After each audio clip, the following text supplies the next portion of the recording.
Okay, these are the things you need to do to prep the bed of a Toyota Tacoma for a camper shell. First thing is take this rear tailgate off with a Torx bit. Just unscrew all of them and it slides off. And inside there, install yourself a pop-in lock. It's a key fob remote control that'll activate the lock and unlock this so that you're able to get in and out of your camper without leaning over with a key. All right, all you do is just clip it right in. They got videos online for how to do it. You run the wire underneath.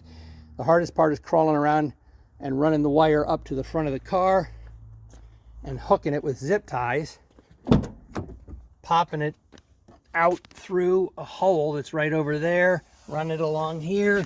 You pop this off, and inside there you have a jumper cable that they give you that you stick on, and then you plug the pop and lock into the backside of the jumper.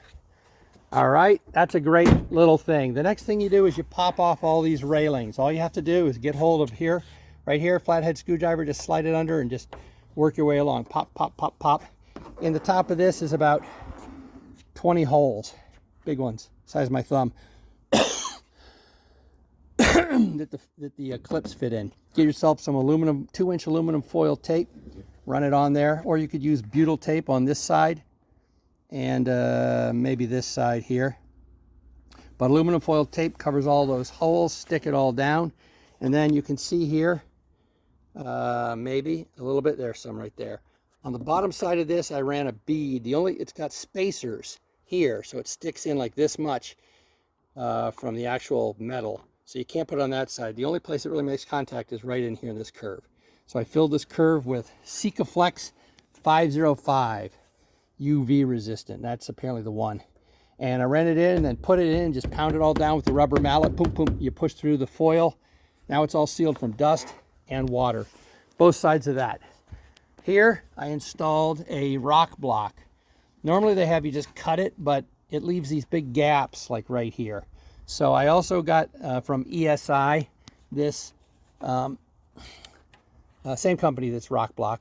And I got this that you're supposed to follow up and curve, and that does the sides. And so I put that in, and when I had this off, I run it underneath this side here, but on this side you run it underneath and then screw that back down. And you can see that that's going to keep out the dust, and when this thing closes here, it seals up really good. What am I doing? There we go. Seals up really good. That'll keep all the water out, and I'll trim this off after they do the install. All right, the last thing here, you can see this Total Chaos bed stiffener you got to have because it's a fiberglass bed for the Tacoma. That one's expensive. It's like 170 bucks. They have some for like 30 or 40. It would probably be just as good, except they come up into about a 2-inch hump here, whereas this one's only about ½ an inch, and it only goes to here. That means I can have stuff that slides in and out all the way from right here instead of being blocked for sliders. And it only, you know, it's only a problem for this little area right here, but if I want to make a pretty wide drawer that slides in all the way here, these ones. So I thought that'd be worth it. Next thing, coming on up in here, I took this off. It's the same Torx bit underneath of there. There's like 5 of them. Just lift this off, and then once it's off, I added more of this weather seal, and then I ran a bead of Sikaflex inside, and you can see it right there. There it is, maybe. Okay, that white stuff. I sealed it down, and now, because otherwise water running down on here, any water that gets on here and runs, there was nothing stopping it from running between this and just coming out the bottom here. So now that's sealed, and these gaps are probably the biggest water ingress right here, because everything that runs down the tune right here is going to hit this corner and just flow right in. So I'm going to end up putting more caulk right in here, but the Sikaflex is too stiff, so I'm going to use some silicone that I can just fill that all up in there. All right, that's it for the bed. The other thing is these great Harbor Freight. It's like $5 for this nice foam padding, 4 sheets, and I'll just put that together. I got 2 of them, and I'll put it on the bed so you can crawl around in there without hurting your knees.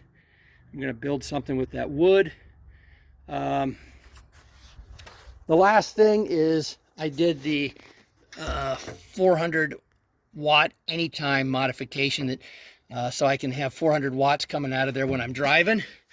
You can see that on Tacoma World. Just look up 400 watt anytime mod. Just 2 or 3 wires you got to clip inside. That power is no good to charge your station, power station. It's a crappy inverter. It's not a pure sine wave inverter that the Tacoma has, and so power stations won't accept it. So what I have is I bought a 400 watt power supply that I'll plug in there that puts out a nice steady DC voltage that I'll plug into my power station for power when I'm driving. Okay, that's everything that I'm doing to prep the bed. That's it. Oh, other last things.